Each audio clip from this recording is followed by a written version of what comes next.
Kjo protest nuk duhet të ndodhë të kur. Nuk duhet as të mendoj që në vitin 2026 studentët e dilnin në rrugë për gjuhën e tyre.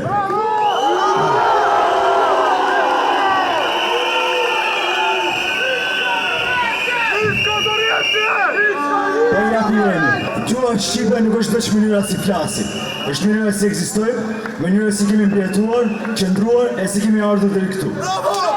Ne jemi studentë të drejtësisë, ne jemi ata që nesër do të ndrojmë ligjin, por sot jemi detyruar të dalim këtu për të kërkuar diçka që lidhi tashmë e njeh. Të drejtën për të përdorur gjuhën tonë anëtare. Sepse një shtet që nuk zbaton të drejtat e veta që i ka shkruar nuk është i fortë, është i brisht. Nuk kërkojmë favore, kërkojmë barazi. Dhe një popull që detyrohet të kërkojë gjuhën e vet, nuk ka problem gjuhë, ka problem drejtësie. Kërkesa jonë është e thjeshtë. Respektoni kushtetutën dhe ligjin.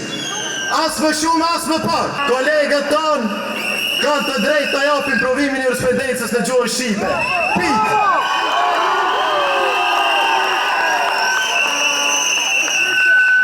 Çdo zvarritje është përpjekje për të na mohuar një të drejtë që është na mohuar prej shumë vitesh. Gjuha shqipe është zyrtare, nuk negociohet.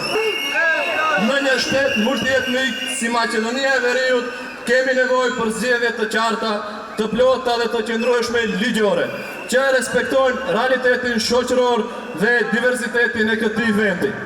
Prandaj, kjo është një moment reflektimi për të gjithë faktorët institucional dhe politik. Çelemi, çelemi,